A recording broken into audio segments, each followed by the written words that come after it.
और बीमारियां रब की तरफ से आजमाइश होती है। लेकिन इतना कहूंगा कि जो हाथ हुजूर के नाम पे उठेगा वो किसी बदअकीदा के आगे कभी मिलाने के लिए नहीं झुकेगा। कहें जरा या रसूल अल्लाह। कौन से वक्त की बात हो रही है? फजर के बाद का वक्त है। हुसैनियों में मुबारकबाद पेश करता हूं, तुमने करबला वाले हुसैन की महफिल सजा रखी है। तुम उनकी महफिल में आके बैठे हो जिनकी चौखट से आज तक कोई खाली गया ही नहीं है। बरेली से मेरा इमाम कहता कौन देता है, याद है आपको? कौन देता है, देने को मुंह चाहिए, देने वाला है सच्चा, देने वाला है सच्चा। हमारा नबी, पानी कौन सी तारीख को बंद हुआ था? डर के न बोलो, ये बात हमने मौलवी से नहीं, ये बात हमने अपनी अम्मा से चूल्हे पे सीखी थी। हाँ, ये बात हमने अपनी मां से चूल्हे पे सीख ली थी कि करबला में 7 तारीख को पानी बंद किया गया था। कितनी तारीख को? और जोर से, कितनी तारीख को? ये आवाज उन तक जरूर जानी चाहिए जिन्हें नई तहकीक का कीड़ा है। हाँ, कितनी तारीख को? हर सुन्नी हुसैनी बोले कितनी तारीख को? एक साहब तो कह रहे हुसैन गुस्ल करके करबला में गए थे। नई नई किताबें लाते निकालते। ठीक है जी, हम आला हजरत वाले लोग हैं जी, और जो आला हजरत कह गए वही हम मानने वाले लोग हैं। अब उनकी बात को रद्द करने के लिए उनसे बड़ा हजरत लेके आओ तो हम मानेंगे। उनकी बात को रद्द करने के लिए किसी चुटपुंजिया हजरत की नहीं मानेंगे। बस सीधी सी बात अपनी। जब मेरा इमाम लिखता है कि हुसैन 3 दिन के भूखे प्यासे करबला में शहीद किए गए, तो गोया इमाम ने कहा कि वो भूखे भी थे और प्यासे भी थे। तो कितनी तारीख को पानी बंद हुआ? जरा जल्दी बोले, सलामत रहें। कितनी तारीख को? 7, 8, 9, 10। 9 तक कितने दिन बने? 3, 7, 8, 9, और फिर चौथा दिन 10। सही बोल रहा हूं ना? हिसाब ठीक है मेरा? चौथा दिन ये 10 आया, 7 को पानी बंद हुआ है, 7 को पानी बंद हुआ, 10 की सुबह है। खेमों में पानी का एक कतरा नहीं है। अल्लाह करे ये मेरी बात आपके जहनों में उतर जाए। एक बच्ची यजीद के लश्कर से निकल के आई, छोटी सी, हुसैन के खेमे में। सैयदा ज़ैनब ने बच्ची को देखा, बुलाया, बेटी इधर आओ। बच्ची करीब आई, कहा क्या बात है? कहा कौन हो तुम हमारे काफिले में तो नहीं हो ना? तो बच्ची ने कहा वो जो सामने वाला खेमा है ना वो हमारा है। कहा तुम्हारे बाप कौन है? कहा मेरे बाप को हुर कहा जाता है। हुर वो हैं जिन्होंने हुसैन पे पानी बंद किया है, हुर वो हैं जिन्होंने हुसैन का रास्ता रोका है। उनकी बच्ची 10 की सुबह में आ जा रही है। सैयदा ज़ैनब ने बुलाया, बुला करके कहा बेटी तब तो हमारी मेहमान बन गई हो। हमारे खानदान का उसूल ये है कि हमारे घर पे जो मेहमान आया करते हैं वो कभी खाली नहीं लुटाए जाते हैं। ए बेटी आज मजबूरी है, हमारे घर पे पानी का एक कतरा भी नहीं है। अगर होता तो तुझे पिला दिया जाता, अगर रोटी होती, एक लुकमा भी होता बेटी पहले तुझे दिया जाता। लेकिन आज अफसोस ये है कि हमारे खेमों में न पानी है न रोटी है जिससे तेरी मेहमान नवाजी की जाए। कहती है बेटी कभी वक्त मिल जाए तो मदीने आ जाना, वहां हम तेरी मेहमान नवाजी करके दिखा देंगे। अल्लाह अकबर। इतने में हुसैन की सकीना सामने से गुजरी है। आपके कानों में 2 बालियां थी। सैयदा ज़ैनब ने इशारा करके कहा था ज़ैनब से सकीना जरा इधर तो आओ। कहा क्या बात है फूफी? कहा बेटी हमारे घर पे मेहमान बन के आई है, हमारे घर पे आज देने के लिए कुछ नहीं है। अगर तेरी इजाजत हो तेरे कान की एक बाली से निकाल के दे दो। अल्लाह अकबर। अली का घर भी क्या घर है कि उस घर का हर एक बच्चा जिसे देखो वही शेरे खुदा मालूम होता है। हजरत सकीना ने कहा था फूफी जी निकाल लीजिए। कहा बेटी तेरे कान का जेवर है, क्या तू इजाजत देती है? तब सैयदा सकीना ने कहा था फूफी जान हमें जेवर से ज्यादा मदीने वाले मुस्तफा के घर से प्यार है। हमारा जेवर चला जाए हैरत नहीं है। अगर मेहमान दरवाजे से खाली चला गया दुनिया क्या कहेगी? तभी मैंने कहा था खुद तो खाते नहीं औरों को खिला देते हैं, ऐसे होते हैं मोहम्मद के घराने। नारे तकबीर, नारे रिसालत, जिक्र इमाम हुसैन हजरत अल्लामा मुफ्ती हम्माद रजा साहब क़िबला माशाल्लाह, बहुत अच्छे, वाह वाह। अल्लाह अकबर। तवज्जो है। बेटी किसकी है? हुर की। हुर कौन है? जिन्होंने पानी बंद किया। आ गई सैयदा के घर, तो आपने खाली नहीं भेजा, आपने खाली नहीं भेजा है, बल्कि अपनी बच्ची की बालियां उतार के कानों में डाली। और बच्ची जब वापस गई ना, तो हजरत हुर ने देखा बेटी के कान में तो कुछ नहीं था। अब ये बालियां किधर से आ गई? बच्ची से पूछा, बेटी ये कहां से लाई हो? बच्ची कहने लगी, बाबा मैं सामने वाले खेमे में गई थी। तो कहा, फिर कहा, उन्होंने ये बालियां दी, कह के हमारे घर से कोई खाली नहीं जाता है। तो वो कहते हैं, शायद तुमने बताया नहीं होगा कि तुम बेटी किसकी हो। का पहला सवाल ही ये किया गया था कि बेटी किसकी हो। मैंने बता दिया था मैं हुर की बेटी हूं। जब इतनी बात सुनी, का बेटी जानते हुए तेरे साथ ये किया? बच्ची कहती, अब्बा जी अभी तूने जाना ही क्या है। कहा, उसमें जिस खातून से मैं जाके मिली, जिसे ज़ैनब कहते, जब उसने सीने से लगाया, कहते अब्बा आज तक मुझे माँ के कलेजे से लग के वो ठंडक नहीं मिली है जो अली की बेटी के कलेजे से लग के सुकून मिल गया था। कहा कि उसके सीने से लग के इतना सुकून मिला। हजरत हुर घुटनों पे आ जाते हैं। बच्ची ने कहा था, अब्बा जी एक बात बताऊं? कहा क्या? कहा, अब्बा मैंने उस खेमे के चक्कर लगाए हैं, मैंने उस खेमे में सकीना को देखा है। अब्बा उसके होठ सूख गए थे, पानी उनके खेमे में नहीं है, रोटी उनके खेमे में नहीं है। बाबा क्या बात है, हम तो नहर के मालिक बन के बैठे हैं, बड़ी बड़ी दौलत है हमारे पास है, क्या उस घर के बच्चों को हम पानी नहीं दे सकते? उस घर के बच्चे प्यासे हैं। हजरत हुर की आंख में आंसू आए। कहा, बेटी तूने क्या देखा? कहा, जी मैं पालने के पास से गुजरी, जयमा कास कर लेटा हुआ है, उसके बाजू में सकीना बैठी थी, वो झूला झुला के कहती थी, हुसैन सब कहती थी, असगर सब्र कर, थोड़ी देर में पानी आ जाएगा, कुछ देर में पानी मिल जाएगा। कहा, जी मैंने देखा है कि वो जो 6 माह का बच्चा था, आज उसकी गर्दन एक तरफ हो गई है, आज प्यास की वजह से उसकी गर्दन लटक गई है, वो मुड़ के बहन को भी नहीं देख रहा है। अब्बा बात क्या है, हम उन्हें पानी क्यों नहीं दे सकते हैं? हजरत हुर की चीख निकल जाती है। कहते, बेटी एक बात तो बता दे, जरा सच बता, अगर मैं जाऊंगा तो माफी मिलेगी कि नहीं मिलेगी? अगर मैं गया मेरा गुनाह बख्शा जाएगा कि नहीं? हजरत हुर की बेटी ने कहा था, अब्बा जो मैंने देखा है वो तूने नहीं देखा है, वो इतने सखी हैं, इतने सखी हैं, अब्बा तुझे जाने में देर लगेगी, उन्हें माफ करने में देर नहीं लगेगी। अल्लाह अकबर। ये अली के घर की सखावत, ये उनके घर की शान है। फिर मेरा इमाम जब खुतबा देने आया ना, तो एक एक जुमला हुर के दिल के पार हो गया, क्योंकि बेटी का बयान ही हुर के दिल में जगह बना चुका था। अब हुसैन के जुमले अब उस पे मोहर का काम कर रहे थे। मेरे इमाम ने कहा, जिसे जन्नत चाहिए मेरे हाथ में हाथ देते। खुदा की कसम ये जुमले हुर के दिल में घर कर गए और दौड़ के आके कहने लगे, हुसैन माफी मिलेगी? मेरे इमाम ने फरमाया, नाम क्या है? कहा, मेरी माँ ने मेरा नाम हुर रखा है। कहा, इसका माना क्या है? कहा, आजाद। फरमाया, जा हुसैन तुझे जहन्नम से आजाद करता है, हुसैन तुझे जहन्नम से आजाद करता है। उतरे नहीं, घोड़े पे बैठे हुसैन। माफी तो मिल गई, अब कफारे का भी मौका दे। क्या करना? का तेरे नाम पे जान देनी है, इजाजत दे, मैं जाना चाहता हूं। मेरे इमाम ने कहा, हुर जाओगे? कहा हाँ। फरमाया, जाओ फिर, खुदा हाफिज। हुर जब मैदान करबला में आए, अमर इब्ने साद, भाई मैं अगर आफाक भाई के साथ रहता हूँ, तौफीक भाई के साथ रहता हूँ, तौसीफ साहब के साथ रहता हूँ, अल्लामा इस्माइल साहब के साथ रहता हूँ, मैं इन तमाम को अगर इनके साथ रहता हूँ तो मुझे मालूम होगा कौन कितने पानी। भाई अपने साथ रहने वाले को सब जानते हैं कौन कितने पानी में है ना, सब जानते हैं कि किसका वजूद कितना है। अमर इब्ने साद जानता था, एक मुद्दत हो गई थी हुर को उसके लश्कर में, उसे पता था हुर में ताकत कितनी है, कितने सिपाहियों का मुकाबला कर सकता है।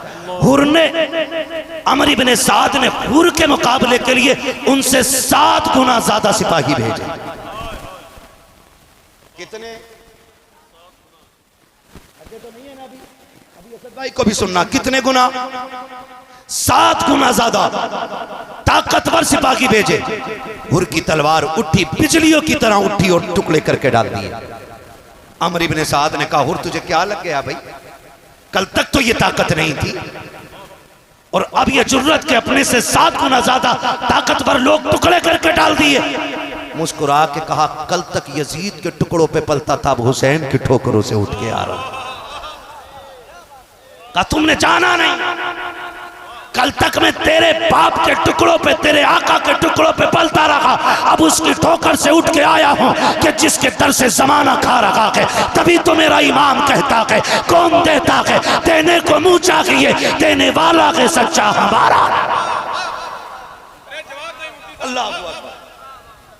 अमर इब्न साद ने कहा, रुको भाई, बात समझ में आ गई, ये अली के लाल से मिल गए हैं, अब आसानी से नहीं मारा जाएगा। फिर ऐसा करो, दूर से हमला करो, तीर तलवार मारो, पर्चियां मारो, करीब मत जाना वरना टुकड़े करके डाल देगा, वरना टुकड़े करके डाल देगा।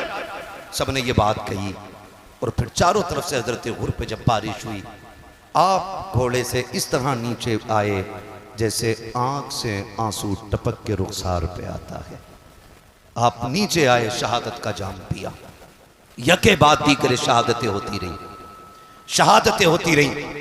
पहले जानिसारों ने शहादतें दी, फिर सहाबा ने शहादतें दी, फिर मौलाए कायनात के शहजादों ने शहादतें दी, फिर बारी आ गई हसन हुसैन की आल की। खुदा की कसम तारीख गवाह है, एक एक शहादत खून के आंसू रुला देती है। और बात यह नहीं है कि हम सीना पीटने वाले लोग हैं, अल्लाह का शुक्र है हम बरेलवी हैं, हम सीना पीट के अली अली नहीं करते, हम सीना खोल के अली अली किया करते हैं, हम सीना खोल के अली अली किया करते हैं। सीना पीटना हमारा काम नहीं है। 10 मुहर्रम को मेरे इमाम ने 71 लाशें उठाई हैं। कितनी जोर से, कितनी 71, 71 मेरा इमाम उठा के लाया। लोग बात करते हैं कि नहीं नहीं जी वो बेदर्दी से शहीद हो गए, बस इतना कह दो खत्म। तेरे अब्बा का एक बार एक्सीडेंट होता है तो खोल खोल के बताता, लाइट डाउन थी, नजर कम थी, चश्मा छोटा था, अब्बा को घोड़ा नहीं दिखा, टांग से टकराए, फिर हेलमेट उधर लगा, फिर नीलगाय में घुस गए। ताकि तेरे अब्बा के लिए उसके दिल में दर्द पैदा हो जाए जो तेरे बाप का कुछ लगता ही नहीं। अगर हम हुसैन की शहादत उनसे खुल के बताएं जो पलते ही ज़हरा के टुकड़ों पे हैं, तो फिर पेट में दर्द क्यों होता है? हम इसलिए नहीं बताते कि लोग सीना पीटे, हम इसलिए बताते कि कुर्बानी कोई आम नहीं थी करबला की, वो यूं ही शहीद आजम नहीं है। हाँ, वजह उसकी 71 लाशें मेरे इमाम ने उठाई हैं और उनमें गैरों की नहीं, अपने अकबर की भी लाश है, उसमें कासिम के टुकड़े भी हैं। हम तो जानते हैं खुदा की कसम, रोड पे एक्सीडेंट होता है, लोग देखने वाले गुजर जाते हैं, सच्चाई दुनिया गुजरती है, क्या हुआ का हाथ फट गए हैं, कोई कहता भेजा निकला हुआ है। लोग अगर देख सकते हैं तो देख लेते हैं, नहीं देख पाते तो यूं करके निकल जाते हैं। लेकिन अजनबी लाशों पे बैठ के रोया कोई नहीं करता है। लेकिन अगर उन्हीं हादसे के मकाम पर माँ आ जाए या बहन आ जाए, भाई आ जाए या बाप आ जाए, फिर लोगों को पूछने की जरूरत नहीं पड़ती है इसका बाप कौन है। जो रोड पर अपने सर पे मिट्टी डाल रहा होता है, लोग समझ जाते हैं मरने वाले का बाप है। जिसके सर पे दुपट्टा ना हो, लोग जान लेते हैं ये मरने वाले की माँ है। जिस बहन ने होश खो दिए हो, लोग समझ जाते हैं ये मरने वाले की बहन है। हुसैन तेरे सब्र को सलाम है, तेरी जुर्रत को सलाम है। जिनका एक चला जाता है उनकी कमर टूट जाती है। तू अकबर को लाया मगर टूटा ना था, तू असगर को लाया मगर टूटा ना था, तू मोहम्मद को लाया मगर टूटा तो ना था। हद तो तब हो गई जब मेरा इमाम हजरत कासिम के टुकड़े उठाने के लिए गया और मैदान करबला में गया। चारों तरफ देखा, हजरत कासिम नजर नहीं आए। आप सर पकड़ के बैठ गए, मालिक बता तो सही, मैं जाके अपनी भाभी को क्या जवाब दूंगा, मेरा भतीजा किधर है। मैं आया अकबर को लेकर चला गया, अब्बास को लेकर के गया, एक एक करके सबको लेके गया। क्या कासिम को नहीं लेके जाऊंगा? कहाँ है मेरा कासिम? अल्लाह अकबर, यजीदियों ने इतने टुकड़े किए थे कि मिट्टी डाल दी थी टुकड़ों पे। आवाज आवाज आई गैब से, हुसैन चादर बिछा दे और कान लगा के सुन, जहां जहां से तिलावत की आवाज आती हो वहां वहां कासिम का टुकड़ा मौजूद है। मेरे इमाम ने वो चादर बिछाई है जो कंधे पे नाना मुस्तफा की रखी थी, जमीन पे ला के रखी, कान लगाया है, कहीं से सूरह रहमान की तिलावत की आवाज आ रही है, कहीं से सूरह यासीन की आवाज आ रही है, हाथ मिट्टी में डाल रखे हैं, कहीं से बाजू हाथ आ रहा है, कहीं से पैर हाथ आ रहा है, कहीं से सर हाथ आ रहा है, कटरी को उठाया है, कमर पे रखा है मेरे इमाम ने, और जब खेमे में लेकर के आए हैं, हर लाश को उसके खेमे पे इमाम ने पहुंचाया था, लेकिन जब कासिम को लेकर के आए हैं, उनके खेमे में लेकर के नहीं गए, बल्कि उनकी लाश को लेकर के उम्मे फरमा को नहीं बताया, बल्कि अपने खेमे में ला के रखा। सैयदा सकीना आ जाती है, बाबा जी भैया कहाँ है? कहा बेटी जाओ जाकर के बड़ी अम्मी को खबर कर दो कि चचा ने बुलाया है, सैयदा ज़ैनब सैयदा सकीना गई है, बड़ी अम्मी जान आपको बाबा बुला रहे हैं। हजरत ज़ैनब आई है, बैठ जाती है। इमाम मेरे इमाम ने कहा था भाभी पूछोगी नहीं कासिम कहाँ है? अल्लाह अकबर, देखो तो सही अली के घर का सब्र देखिए, खुदा की कसम कटरी को देख के कहा था उम्मे फरमा ने कि यही तो मेरे कासिम की लाश है। कहा तुम्हें कैसे पता? कहा माओ को पूछने की जरूरत नहीं पड़ती, खुशबू बता देती है बेटे जहां हुआ करते हैं। नारे तकबीर, नारे रिसालत, जिक्र अहले बैत। है तवज्जो सारे लोगों की, खुदा सलामत रखे सारे लोगों को। जब गठरी खुली सबसे ऊपर सर रखा था, हजरत उम्मे फरमा ने ना बाल नहीं नोचे थे, गरेबान चाक नहीं किया था, बल्कि वो सर जो गठरी में सबसे ऊपर रखा हुआ था उसको चूमा और फिर सजदे में गिर के कहती मालिक तेरा शुक्र है तूने उम्मे फरमा की कुर्बानी कबूल फरमा ली है। ये जुर्रत ये शुजाअत उनके घर की है। 71 लाशें मेरे इमाम ने उठाई हैं। आज तो मुझे हैरत होती है यार, 10 मुहर्रम के नाम पे क्या क्या ना हुआ, कौन कौन से तमाशे और कौन कौन से मेले नहीं हुए,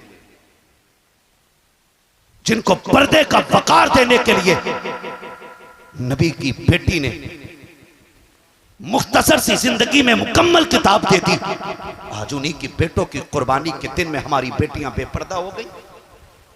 मैं पूछना चाहता हूं एक एक नौजवान से, मुझे इससे मतलब नहीं है कि आप ताजिया किस तरह बना रहे, मगर मैं इतना कहूंगा आज हमारे ताजिए रोज़े हुसैन का नक्शा कम और मंदिर ज्यादा होते हैं।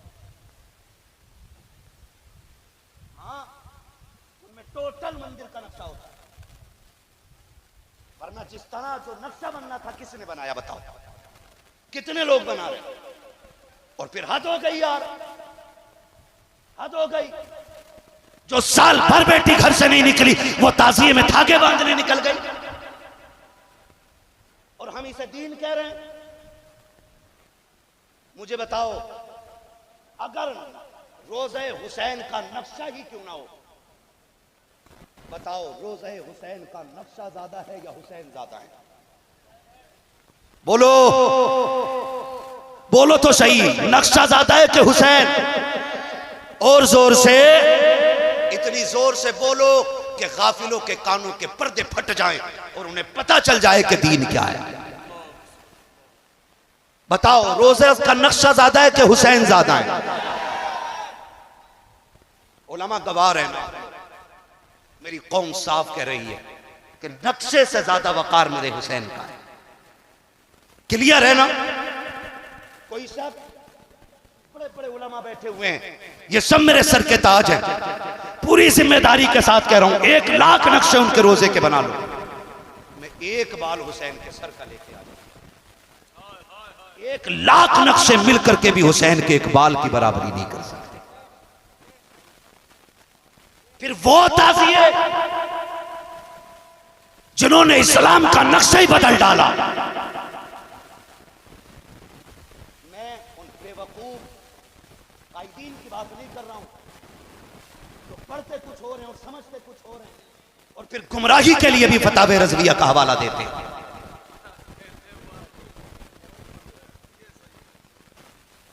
मैं नहीं चाहता इन चीजों में पढ़ना।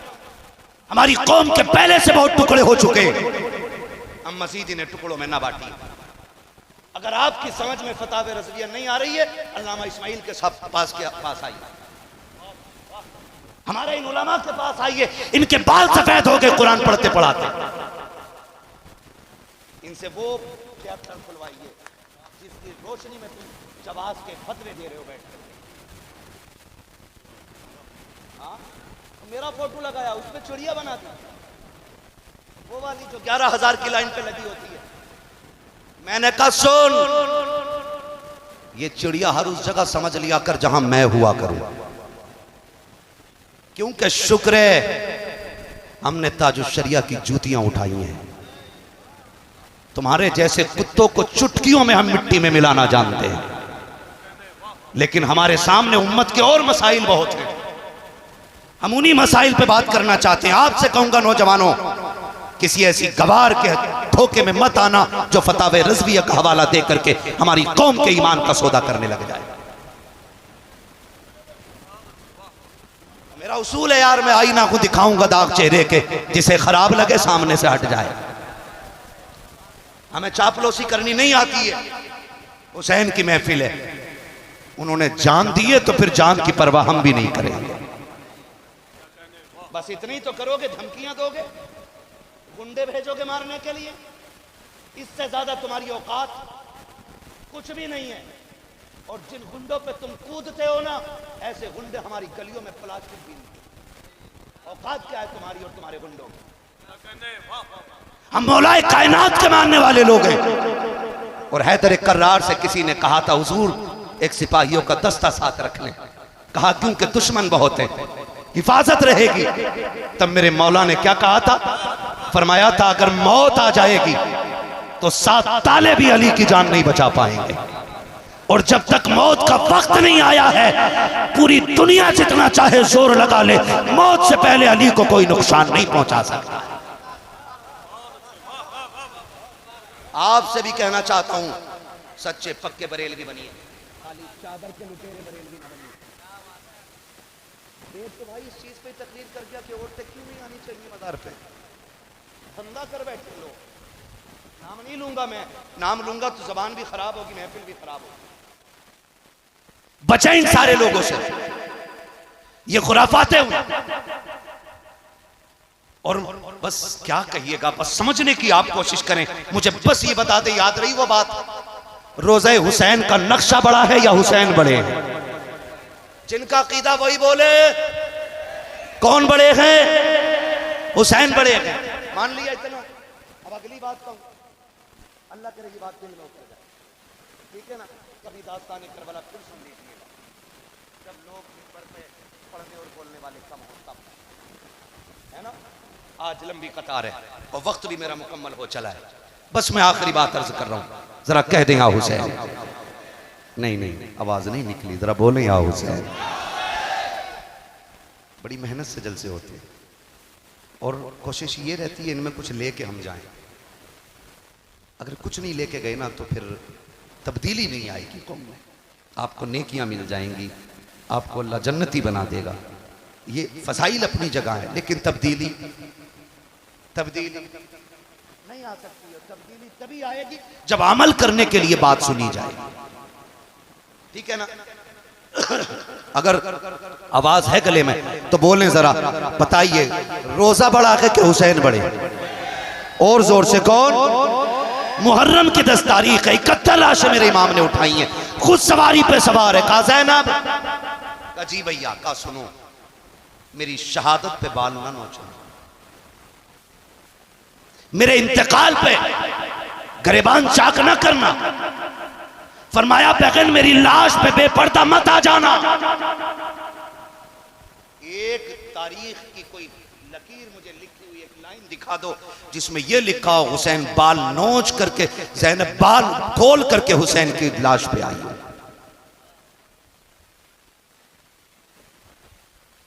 एक मोतबर किताब में लिखा हुआ दिखा दो। मैं राफजियों की बात नहीं करता हूं, उन्हें तो सीना पीटना ही है, क्योंकि पिटाई उनका मुकद्दर है। और ये मेरे कहने की वजह से नहीं, अली की बेटी के कहने की वजह से है। क्या कहा था आका हुसैन? कहते अगर मैं शहीद हो जाऊं तो मेरी कब्र पर, मेरे जिस्म पर आपको बेपर्दा नहीं आना है। और आखिरी जुमले थे, ज़ैनब मुझे सजदा बचाना है, तुम्हें माँ फातिमा का पर्दा बचाना है। मैं सजदा बचाने जा रहा हूं, तुम्हें पर्दा बचाना है। मेरा इमाम मक्तल में गया, तारीख गवाह है, इमाम शहीद हो गए हैं, लाशों पे घोड़े दौड़ गए हैं, लेकिन किसी ने सैयदा ज़ैनब को बेपर्दा नहीं देखा है। हाथ जोड़ के कहता हूं बहनों के भाइयों से, बेटियों के बापों से, क्या डूबने के लिए इतना ही कम है कि दिसंबर के अंदर 5 मुस्लिम बच्चियां गैर मुस्लिमों के साथ होटल में पकड़ी गई हैं? क्या ये मर जाने के लिए कम है? घोसी जैसे शहर के अंदर पर्दा तोड़ने वाली बेटी गैर मुस्लिम के साथ चली गई है, क्या यह डूबने के लिए काफी नहीं है? रामपुर जैसे शहर के अंदर एक मुस्लिम बच्ची ने सैकड़ों मुस्लिम बच्चियां गैर मुस्लिम बच्चों के हवाले की है, क्या मरने के लिए यह काफी नहीं है? क्या डूब मरने के लिए इतना नहीं है? हम किस दिन संभलेंगे? कभी डोरी के नाम पे बेटियां निकाली, कभी ताजिए के नाम पे बेटियों को बेपर्दा किया। कौन सा मुंह सैयदा ज़ैनब को दिखाओगे? तुम्हें खुदा का वास्ता, अगर ज़ैनब हुसैन जैसे भाई के जिस्म पे बेपर्दा नहीं आती तो बेटियों को इन ताजियों पे जाने की इजाजत किसने दी है? ताकि बांधने की इजाजत किसने दी है? सुनो, तुम्हें ज़ैनब का वास्ता है, तुम्हें फातिमा का वास्ता है, जाके बेटियों से कह देना, ए बेटी, हुसैन वाली वो नहीं होती है जो ताजियों पे धागे बांधती है, हुसैन वाली वो होती है जो सरों पे दुपट्टे बांधा करती है। इस किरदार को आम करो, आम करो। तुम्हारे यहाँ की औरतें मस्जिद में नमाज पढ़ती हैं,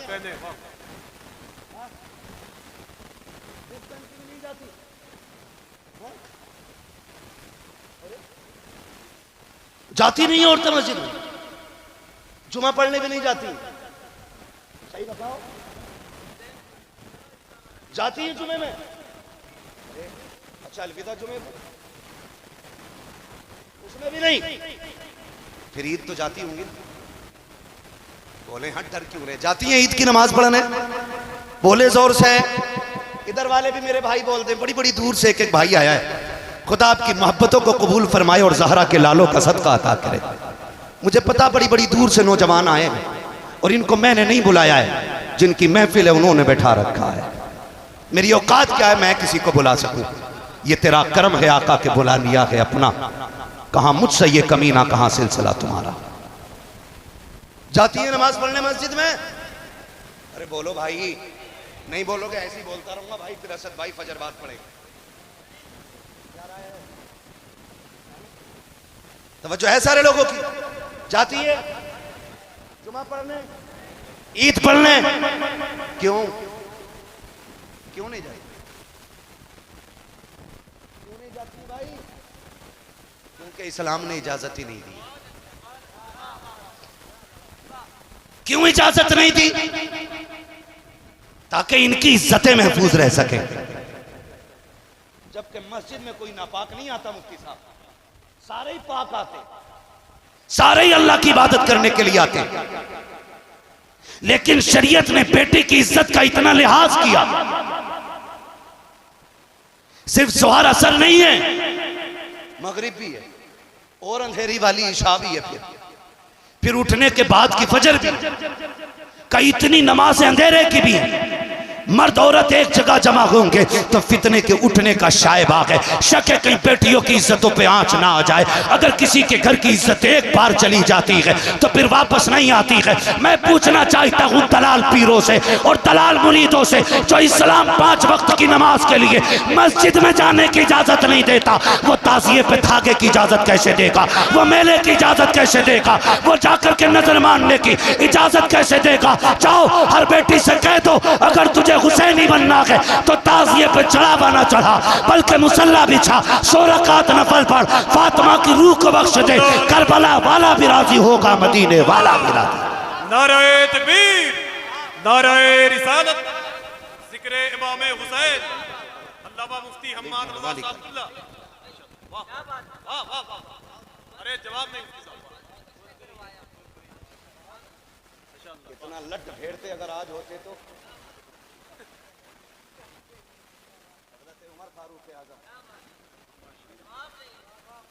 ऐसा बंद कराया कि आज तक कोई जा नहीं सकती मस्जिद में। एक उम्र ने दुनिया की मस्जिद में जाने वाली औरतों का एक बार कह के जाना बंद कर दिया। और सारे पीर मिलकर के अपनी मुरीदाएं नहीं रोक पा रहे।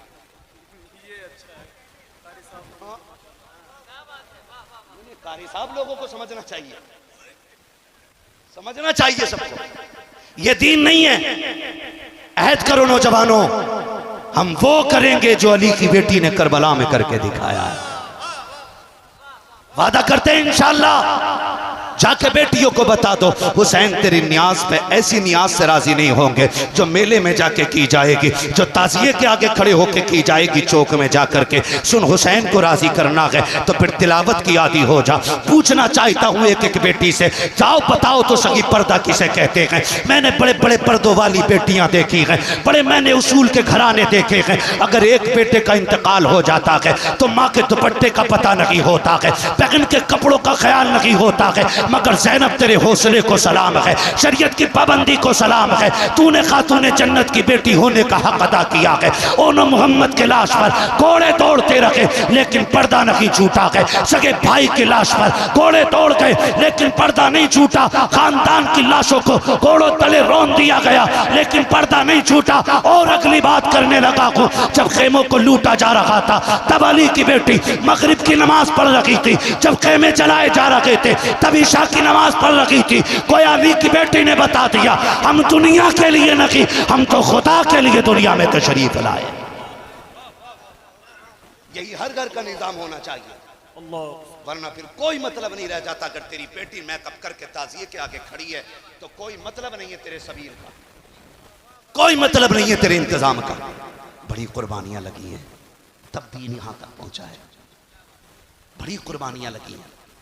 पर्दा देखो, खुदा की कसम अगर मैं पर्दे की बात करूं ना, एक रिवायत मैंने पढ़ी है लेकिन मैं इसको इसलिए कम बयान करता हूं कि पता नहीं ये मोतबर है कि गैर मोतबर है।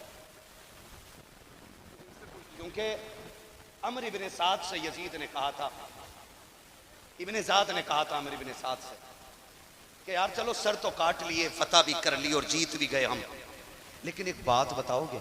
कहा क्या? का तुमने इतने छोटे छोटे सर काटे, क्या तुम में से किसी को भी पूरी जंग में एक बार भी रोना नहीं आया?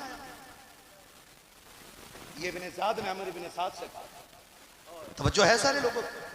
इब्ने ज़ाद ने कहा कि तुम जो सर काट लाए हो, अच्छी बात है, जंग हो गई, हम जीत गए। उस कुत्ते के लफ्ज ये थे कि अल्लाह ने अमीरुल मोमिनीन को फतह अता फरमाई और बागियों को अल्लाह ने शिकस्त फाश दी। मगर ये तो बताओ, क्या तुम्हें पूरी जंग में किसी पे तरस नहीं आया? अमर इब्ने साद जैसा कुत्ता कह रहा है, इब्ने ज़ाद जैसा। अब अमर इब्ने साद का जवाब सुनो। उसने कहा एक बार तो मुझे भी रोना आ गया था। कहा कब? तवज्जो है भाई, मैं इन लोगों के हुक्म पे आगे चल रहा हूं वरना मेरा वक्त मुकम्मल हो गया, ठीक है ना? क्या कहा कि एक बार तो मुझे भी रोना आया।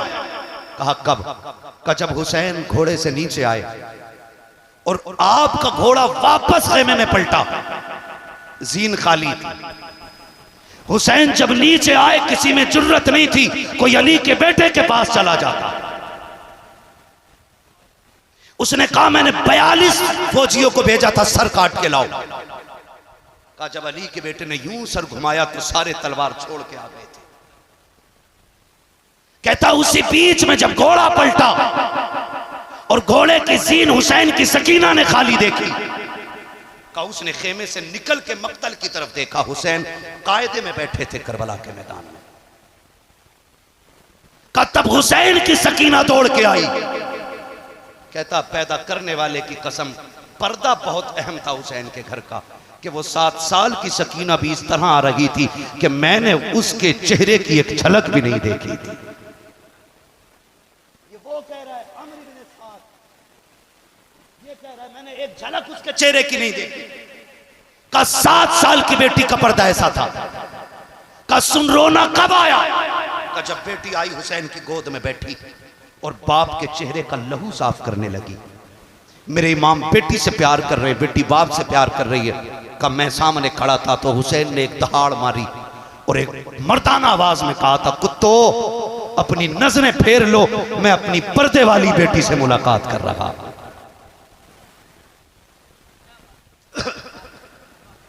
जाओ जाकर के उन मुल्लों को, उन पीरों को जाकर दिखाओ जो ढोल के लिए मर गए और ढोल जिनके लिए मर रहा है। हाँ, मुझे टेंशन नहीं है, पाए मुरा लंग ने इस मुल्क के खुदा तंग ने। कहा कि नजरें फेरो, मैं अपनी पर्दे वाली बेटी से मुलाकात कर रहा हूं। कहा उसके बाद हमने नजरें तो फेर ली, लेकिन क्या बताएं, हम फिर भी घुड़की मार के देखते रहे। कहा मैंने गौर से देखा, उसके बाद हुसैन ने कहा था ज़ैनब सकीना को संभालो। कहा इतना कहा, फिर अली की बेटी जब आई है मैदान करबला में, कहा मैंने देखा सर से लेके पैर तक पर्दा की पर्दा था, मैंने उसको बेपर्दा नहीं देखा। कहा रोना तब आया जब ज़ैनब सकीना को लेके जा रही थी और सकीना ने बाप के गले में यूं मजबूती से हाथ डाल रखे थे। का एक हाथ छुटाते थे, दूसरा डाल लेती थी, उसको छुटाते थे, ये हाथ डाल लेती थी। अल्लाह अकबर। का रोना उस वक्त आ गया जब हुसैन बेटी को अलविदा कह रहे थे। उस वक्त मैं भी रो दिया था जब सकीना बाप को चूम के जा रही थी। का हैरत ये है अली के घर वालों पे ये कट तो गए, लेकिन खुदा की कसम आखिरी लम्हों तक इन्होंने रब का कुरान पढ़ना नहीं छोड़ा था। अल्लाह लोग बात करते हैं, कहते हुसैन ने नेज़े पे सर पढ़, नेज़े पे कुरान पढ़ा, हुसैन ने नेज़े पे कुरान पढ़ा। मैंने कहा क्या कमाल है, क्या सिर्फ हुसैन का कमाल है? खुदा की कसम जब माँ फातिमा होती है ना तो फिर बेटे नेज़ों पे चढ़ के कुरान सुनाया करते। ये तरबियत माँ की होती है भाई। जो मुहर्रम के नाम पे मेलों में जाके लुट गई, वो किस मोहम्मद बिन कासिम को जन्म देगी? वो किस सलाहुद्दीन अय्यूबी को जन्म देगी? खुदारा बदले अपने रवैये।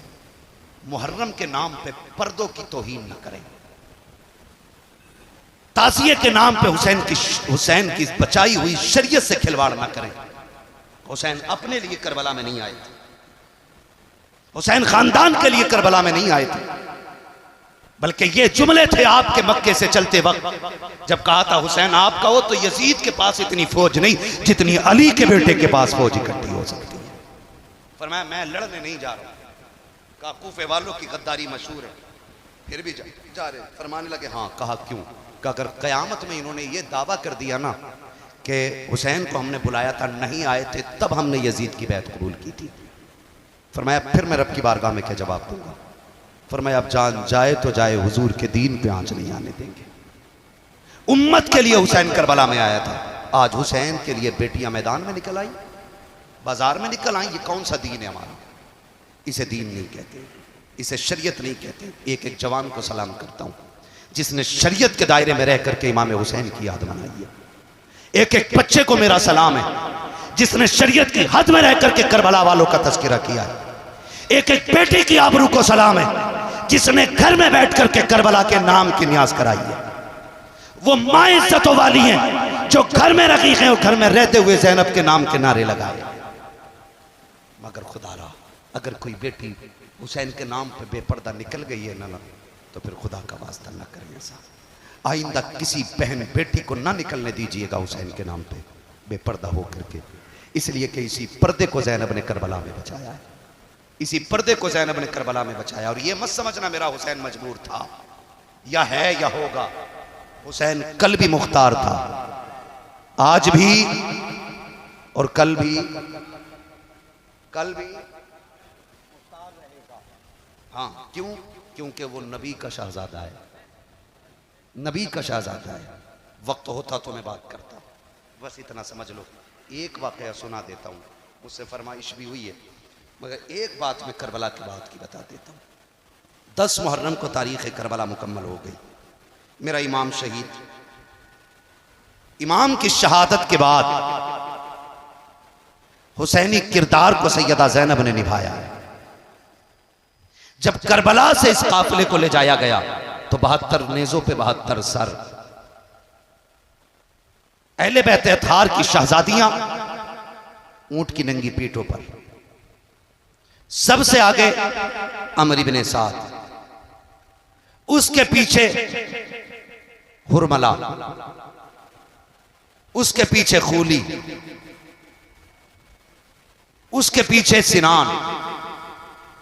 ये इस तरतीब से चले आ रहे थे और मेरा इमाम ज़ैनुल आबिदीन पैरों में बेड़ियां, हाथों में हथकड़ी, गले में तोक। मुअर्रिखीन ने लिखा है कि हथकड़ियां जमीन पे सबसे पहले इमाम ज़ैनुल आबिदीन के लिए बनी। सॉरी, तोक गले का सबसे पहले इमाम ज़ैनुल आबिदीन के लिए बनाया गया। और इतना वजनी था वो तोक कि आप उसके वजन की वजह से रुकू की तरह झुक के चल रहे थे। क्या पता दीन क्या है। हमने तो ढोल को ही दीन समझ रखा है, हमने ताशों में दीन समझ रखा है। ढोल ताशे बजे। अमर इब्न साद इब्न ज़ियाद का हुक्म था कि इन मकतूलों के आगे ढोल बजने चाहिए ताकि दुनिया को यह पता चले कि यजीद की मुखालफत करने वाले मिटा दिए गए। इसलिए ढोल बजवाया था उसने ताकि लोग इनका तमाशा देखने के लिए आए, इसलिए ढोल बजाया गया था। बहुत गौर से सुनिएगा। यह काफिला चला, कैदियों में सबसे आगे इमाम ज़ैनुल आबिदीन जो पैदल चल रहे थे, उनके पीछे सैयदा ज़ैनब जो ऊंट की नंगी पीठ पर रस्सियों में जकड़ी हुई हैं, उनके पीछे बाकी शहजादियां और औरतें और बच्चे थे। काफिला चलता रहा। एक जंगल से जब काफिला गुजरने लगा, इमाम ज़ैनुल आबिदीन ऐसे चल रहे थे कि पैर पूरा नहीं उठता, बल्कि कमजोरी और तकलीफ का आलम यह था कि पैर खचेड़ के चल रहे थे, पैर खचेड़ के चल रहे हैं। रास्ते में एक बूढ़ी खड़ी है, उसके हाथ में एक चादर है, चादर में गठरी बनी है, गठरी में कोई चीज है। सबसे आगे अमर इब्न साद। उसने कहा ठहर, ये काफिला तेरा ही है? कहा हाँ। कहा तू सिपे सलार है इसका? कहा हाँ। कहा मेहरबानी कर एक बात बता, क्या तेरे इतने बड़े लश्कर में कोई तबीब है? तबीब मीन समझते? डॉक्टर, कोई तबीब है? तो अमर इब्न साद ने मजाक बनाने के तौर पे इमाम ज़ैनुल आबिदीन की तरफ देखा और देख के कहने लगा मेरे पास तो नहीं है, इससे पूछ ले, ये जो कैदी आ रहा है ना, हो सकता है ये तबीब हो। वो मजाक के तौर पे कह रहा है। बूढ़ी आगे बढ़ी और जाके इमाम सज्जाद से कहती है क्या तू तबीब है? मेरे इमाम ने मुस्कुरा के अमर इब्न साद का चेहरा देखा और फरमाने लगे माँ मैं भी तबीब, मेरा घर भी तबीब, मेरा घराना भी तबीब होगा है। तू मर्ज बता। कहा मेरा बेटा बीमार है, चल के जरा देख ले। फरमाने लगे अम्मा आज हम इनके कैदी हैं, इनसे इजाजत ले ले तो हम चलें।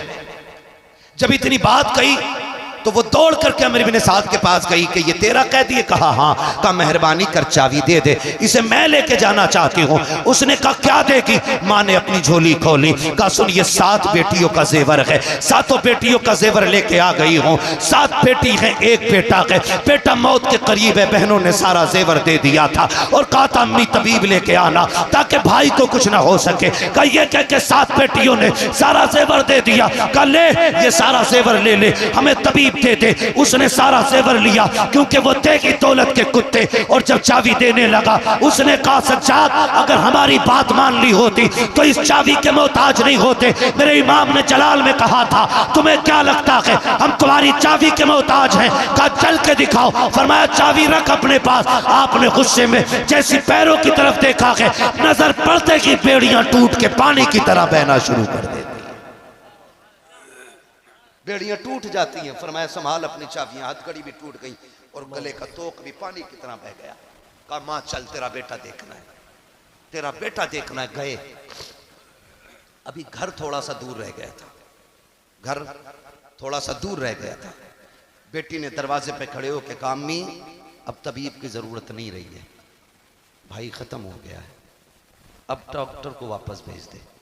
बूढ़ी कहने लगी तबीब तेरी मेहरबानी, तू थक के आया, चल के आया, जा वापस चला जा। बेटा ही नहीं रहा तो अब तू किसे देखेगा? इमाम सज्जाद कहते अम्मी इजाजत दे तो मैं तेरे घर तक आ जाऊं। कहा बेटे मैं देखती रह गई हूं, तुझसे पूरा कदम नहीं रखा जा रहा है, तेरा एक एक कदम कीमती है, क्या करेगा आकर के? वापस चला जा। कहते अम्मा तो मेहमानों से ऐसा रवैया नहीं दिखाया जाता है, दरवाजे से मेहमान नहीं लुटाए जाते हैं, माँ इजाजत देना अंदर आने की। इमाम सज्जाद अंदर आए हैं, क्या देखते हैं 7 बहनें हैं चारों तरफ बैठी हुई हैं। इमाम ज़ैनुल आबिदीन भी जाके खड़े हो जाते हैं। जब बेटियों को रोते हुए देखा आपकी आंख में आंसू आ गए।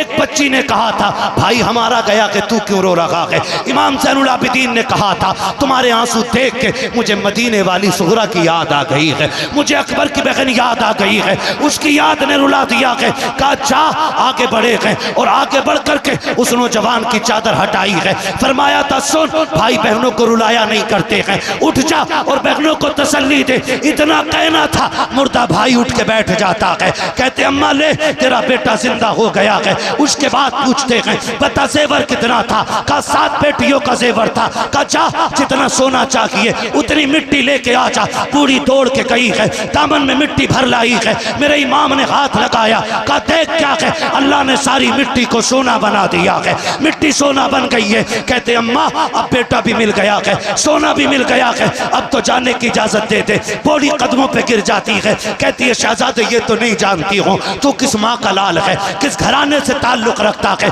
कौन सी शाने लेकर के तू चल रहा है, लेकिन इतना तो बता के जाना पड़ेगा। कहा क्या कि वो नेजों पे सर किसके थे, वो कटे हुए सर किसके थे। मेरे इमाम ने कहा था वो सब मेरे खानदान के सर हैं। कहा अच्छा, कहा सबसे आगे सर किसका था। कहा मेरे बाप का सर है। उसके पीछे सर किसका। कहा चचा अब्बास का सर है। कहा वो सर किसका था। कहा अकबर का सर था। कहा वो सर किसका था। कहा कासिम का सर था। एक एक सर को बताते रखे। बूढ़ी ने कहा बेटे एक बात बता दे, तू मुझे बतागा कि नहीं। कहा माँ पूछ तो सकी। कहा तूने मेरा एक जिंदा कर दिया है, अपने 72 जिंदा क्यों नहीं कर सका है, ये भी बता के चला जा। ऐसा कौन सा राज है कि मेरा एक मरा उसे जिंदा कर गया, तू अपने 72 को जिंदा ना कर सका। मेरे इमाम ज़ैनुल आबिदीन ने कहा था अम्मा जी मेरी मजबूरी है, वरना मैं 72 भी जिंदा कर लेता। कहा कौन सी मजबूरी है। कहा यहाँ नहीं पता चलेगा, मेरे साथ चल, मैं तुझे चल के दिखाता हूँ, तब समझ में आएगा। पूरी आई है, उस जगह पे आए हैं जहाँ नेज़े पे मेरे इमाम का सर रखा हुआ है, और पीठ के पीछे आकर के पीछे की साइड में इमाम ज़ैनुल आबिदीन खड़े हुए हैं, और खड़े होकर कहते हैं अब्बा जी जरा रुख इधर कीजिए, यहाँ तक लिखा है। इतना कहना था सरे हुसैन बेटे की तरफ घूम जाता है। गाजी अब्बास के सर, अल्लाह अकबर, सारे सर नेज़ों पे है। इमाम ज़ैनुल आबिदीन कहते हैं अब्बा जी अब वो कुरान सुनाइए जो पूरा सफर बेटे को सुनाते रखे हैं। इतना कहना था लबे हुसैन हिलने लग जाते हैं। सूरह रहमान की तिलावत शुरू होती है। जब चंद आयतों की तिलावत हो गई, मेरे इमाम ने बूढ़ी से कहा था अम्मा आप कुछ समझ में आया कि नहीं। कहा बेटे अब भी नहीं समझी। कहा देखती नहीं है, मेरा बाप ने से पे है लेकिन कुरान पढ़ रहा है। बात यह है जिंदा वो किए जाते हैं जो मर जाया करते हैं, जो पहले से जिंदा होते हैं वो जिंदा नहीं किए जाते। कत्ले हुसैन असल में मरगे यजीद है। इस्लाम जिंदा होता है हर करबला के बाद। पूरे काफिले को लेकर के सैयदा ज़ैनब मदीने तक लेके आई, और मदीना शरीफ जब आ गया ना, सैयदा ज़ैनब ने रुख किया फिर करबला की तरफ। कहा सज्जाद जरा करीब आओ।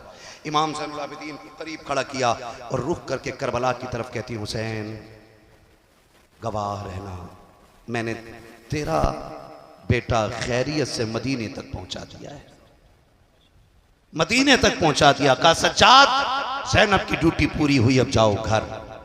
इसीलिए मैं कहता हूं बचा के कूफे से आबिद को लेके आई है, कमर में बारे इमामत उठा के लाई है। अली की बेटी को झुककर सलाम करी सलाम, तेरी अमानतें घर तक बचा के लाई है, तेरी अमानतें घर तक बचा के लाई है। फरमाया गया इन्नल्लाह मास्साबिरीन, अल्लाह सब्र करने वालों के साथ है, सब्र करने वालों के साथ है। अपनों को माफ़ करने का हौसला रखे, अपनों की खताओं को बख्शना सीखे। अपना दिल तोड़ दे तो सीने से लगाने की ज़रूरत रखिएगा। एक दूसरे से दुश्मनी निभाने का वक्त नहीं है, एक दूसरे मुसलमान भाई को सीने से लगाने का वक्त है। अब हवाएं हमारे खिलाफ हो गई हैं, दुश्मन ताक में है। अब हुजूर की उम्मत को होश के नाखून लेने की ज़रूरत है। मैं जितने नौजवान बैठे सबसे कहूँगा खुदारा तालीम हासिल करें, इल्म हासिल करें, पढ़ें, और इतना पढ़ें कि तुम्हारे कलम, तुम्हारी जेब का कलम तुम्हारी ताकत का एहसास दिला दे, ताकि तुम्हें कोर्ट में खड़े होकर के, कचहरियों में जाकर के किसी के आके दौलत फेंक करके उसके जूते उठाने ना पड़े। इतने काबिल बन जाइए कि लोग तुम्हारे कलम से घबराने लग जाएं। और नौजवानों, अमीर होना बड़ा बात नहीं है, पैसे वाला होना बड़ी बात नहीं है, कोठियों वाला होना बड़ी बात नहीं है। बड़ी बात यह है कि आप इल्म वाले बन जाइएगा। इल्म वाले बन जाइएगा। मैं अगर पूछ लूँ ना इस हजारों के मजमे में कितने नौजवान आईएएस की तैयारी कर रहे हैं, कितने आईपीएस की तैयारी कर रहे हैं, या कितनों ने आईएएस फाइनल कर लिया है, कितनों ने आईपीएस कर लिया है, मुश्किल से 1% बंदे खड़े नहीं हो सकते। क्या राय तौफीक भाई, सही है ना? 1% हमारे नौजवान इस लायक नहीं है कि किसी पोस्ट वाले बंदे के आगे खड़े होकर बात कर सके। रोना इस बात का नहीं है कि तुम्हारी हुकूमत नहीं है, रोना इस बात का नहीं है कि तुम सत्ता में नहीं हो, रोना इस बात का नहीं है कि पावर तुम्हारे पास नहीं है, रोना इस बात का है कि तुम में काबिल कोई नहीं है। हम वो मोहताज हैं कि जो एक वक्त के लुकमे को भी बिना भीख मांगे नहीं खा सकते। बदलें अपने रवैये। जो भाई कमा रहे हैं वो अहद करके उठे कि अपने भाई को ना मैं इतना मजबूत बनाऊंगा कि जहां खड़ा हो जाएगा कौम की आवाज बनता हुआ नजर आएगा। हर भाई वादा करे जिसे अल्लाह ने दौलत दी है। और मुझे तो हैरत होती है, जलसे आपके इलाके में सबसे ज्यादा होते और सितम भी आपके इलाके में सबसे ज्यादा होते और सुधरते भी फिर भी नहीं। हाँ, फिर भी नहीं सुधरते। घर तुम्हारे तोड़े जाएं, दीवारें तुम्हारी फोड़ी जाएं, जेलों में तुम्हें डाला जाए, फिर भी अकल नहीं आती है। जो ठोकर खा के ना संभले वो कैसा मोमिन है? मोमिन वो है, फरमाया गया मोमिन कभी एक बिल से दोबारा नहीं डसा जाता है। अगर ठोकर लग गई है तो तैयारी करो और इतने काबिल बनो कि भीख मांग के कुर्सी ना मिले, बल्कि तुम्हारी काबिलियत गिरबान पकड़ के हक छीनने की ताकत रखती है। बनोगे इतना काबिल इंशाअल्लाह? कैसे बनोगे? 3 बजे तक मोबाइल चला के, पबजी खेल के, हर तीसरे महीने में जलसे करके, वाह वाह वाह वाह वाह वाह वाह, बन गया आईएएस। एक जलसा सुनो, उसका असर कम से कम 10 साल रहना चाहिए। अपनी नस्लों को तैयार करो। हम गोली चलाने वाले लोग नहीं, हम बम मारने वाले लोग नहीं, हम किरदार वाले लोग हैं। हम किरदार वाले लोग हैं। खड़े हों, कमजोरों की आवाज बने। इतनी काबिलियत और इतनी पावर आप खुद तालीम हासिल करके हासिल कर लें ताकि आप दबाए ना जाएं, बल्कि किसी दबे हुए को आप उठाने की ताकत रखने लग जाएं। करेंगे इंशाअल्लाह, वादा करते हैं इंशाअल्लाह। अच्छा, मैं एक मजार बनवा रहा हूं आपके इलाके में, चंदा दे दोगे? दोगे चंदा भाई? कितने लोग दे देंगे चंदा? जरा बता दें हाथ उठा के। बस इतनी लोग मोहब्बत करते हैं हमसे। हाँ, अपने ही बनवा लूं, जब कौम नहीं मान रही तो क्या कर? समझ गए मेरी बात? पढ़िए और आगे बढ़िए। और भाई आपका नाम क्या रहा? सोनू भाई। खुदा आपकी नस्लों को आबाद रखे, ज़हरा के लालों का सदका आपको अता करे। एक बस अर्ज मेरी आपसे है, ये गांव आपका है ना? गांव आपका है ना? क्या नाम है इस गांव का? दुल्हापुर पहाड़ी। दुल्हापुर पहाड़ी। जमीन तो सारी हमवार है। चलो खैर, जैसे भी रही होगी, बाद में खोद के बराबर कर ली होगी। तो सोनू भाई है ना, आपसे मेरी इतनी गुजारिश है, आपने आज ज़हरा के लालों के जिक्र की महफिल सजाइए। खुदा करे ये हर साल आप सजाएं। और ये हर एक का मुकद्दर नहीं होता, नसीब वालों के घर ज़हरा के लाल की महफिल सजती। लेकिन अगली बात जो मैं कहने जा रहा हूं, आप अपने पूरे गांव पे नजर रखिए। मुझे लगता है अल्लाह ने आपको बहुत दौलत दी है, वरना इतने बड़े बड़े शुअरा इतनी आसानी से नहीं आया करते। हाँ, इतनी आसानी से नहीं आएंगे। आपको अल्लाह ने नवाजा है। एक बात मेरी छोटी से मान लीजिए, छोटी सी। आप आज ये ऐलान कर देना कि मेरे गांव में जो सबसे ज्यादा टॉप आएगा ना तालीम में, जो पूरे गांव को टॉप करेगा, कह दीजिएगा अपनी तरफ से कोई भी एक इनाम उसके लिए रखिए। और सिर्फ इनाम नहीं, इनाम में यह नहीं उसे मोबाइल दे दें आप, जो पढ़ रहा वो बिल्कुल ना पढ़े।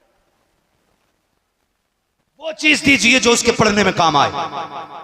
और यह भी कोशिश कीजिए, बंदा गरीब है ना तो ऐलान करना, मैं फातिमा के लालों के सदक़े में पूरे साल की फीस उस बच्चे की दूंगा जो पढ़ने में अच्छा होगा, खर्चे में कमजोर होगा।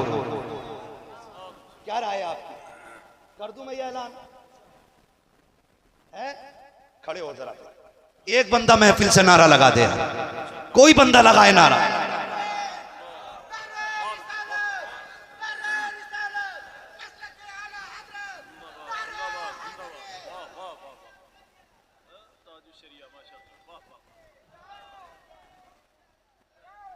मैंने सोनू भाई से कह दिया है, अगर आपकी इस बस्ती में कोई बच्चा टॉप करेगा और गरीब होगा, ताकत नहीं होगी आगे बढ़ने की, माइंडेड होगा, उसका खर्चा ये उठाएं जितना हो सके।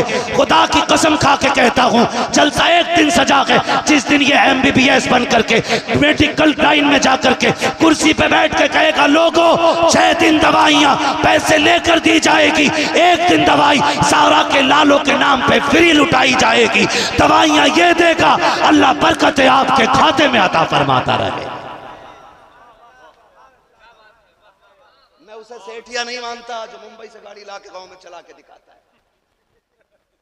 वहां भंगार का मालिक हो, यहां भी भंगारी लगे।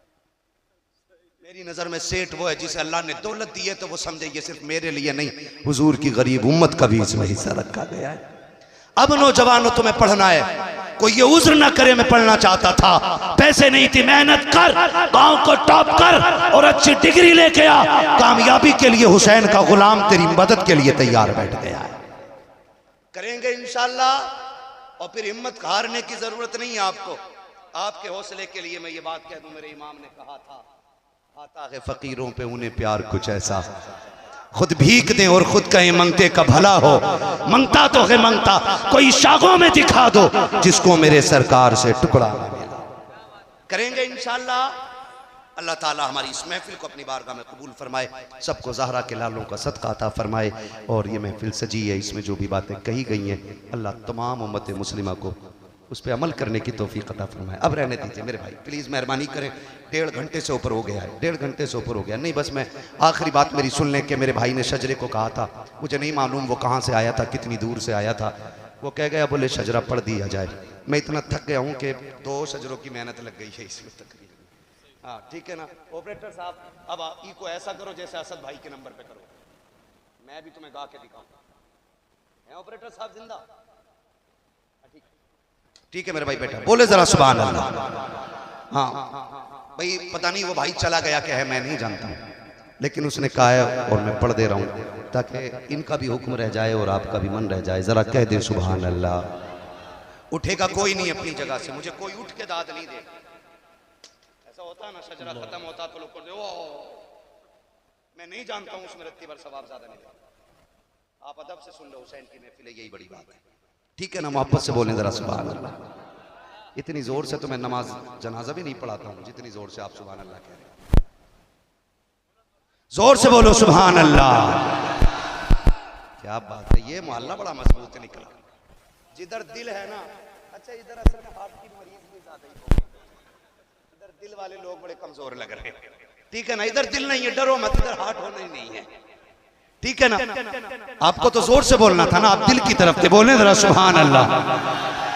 हाँ, मैं मोहल्ले में नहीं बांटूंगा। लोग कहते हैं ना कि कहते हैं असद भाई का मोहल्ला, ये मेरा मोहल्ला, हम कहते हैं ये सारा ही हुसैनी मोहल्ला है। ठीक है ना, मेरा हाथ का इशारा हो तो समझ जाना। क्या समझोगे? मौलवी सांस लेना चाह रहा है, ये समझना, मौलवी की सांस फंस रही है। नहीं, अपनी सांस उखड़ती है, उसको जरा तसल्ली देनी है ना। एक बार की सुभान अल्लाह में क्या उखड़ जाए। ठीक है ना, कोई बात नहीं, बड़ों की बातें बड़ी रहती है। ठीक, आप जरा बोलें सुभान अल्लाह। आदम के बेटे शीश, ऐसा घूर के देखोगे भैया तो मैं उठ जा रहा हूं। पूरी हो गई है, मुफ्ती साहब से पैसे ले लिए, टेंशन कोई नहीं है। ठीक है ना, बोले जरा सुभान अल्लाह, और जोर से बोले सुभान अल्लाह। आदम के बेटे शीश, शीश के बेटे यानस, यानस के बेटे कैनान, कैनान के बेटे मैलाइल, मैलाइल के बेटे ब्यारत, ब्यारत के बेटे इदरीस, इदरीस के बेटे मुतवशिर, मुतवशिर के बेटे लबक नेक नाम, लबक नेक नाम के बेटे नूह, नूह के बेटे साम, साम के बेटे जुल्हाद, जुल्हाद के बेटे शालिक, शालिक के बेटे आबिर, आबिर के बेटे दाता, दाता के बेटे रावा, रावा के बेटे सारू, सारू के बेटे नाखुर, नाखुर के बेटे तारिक, तारिक के बेटे इब्राहिम।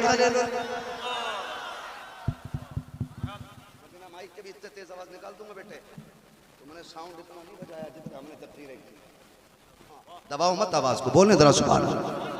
इब्राहिम खलीलुल्लाह के बेटे इस्माइल ज़बीहुल्लाह के बेटे केदार के बेटे अवाम के बेटे हमल के बेटे साबित के बेटे सलमान के बेटे रईसा के बेटे इलियासा के बेटे औद के बेटे हव्वा के बेटे अदनान के बेटे मोइद के बेटे नदार के बेटे मुदिर के बेटे इलियास के बेटे मुदरिका के बेटे खदीमा के बेटे किनाना के बेटे नदर के बेटे मालिक के बेटे फार के बेटे खालिद के बेटे लुई के बेटे काब के बेटे मुर्रा के बेटे किलाब के बेटे कुसै के बेटे अब्द मनाफ के बेटे हाशिम के बेटे अब्दुल मुत्तलिब के बेटे अब्दुल्लाह के बेटे मुहम्मदुर रसूलुल्लाह।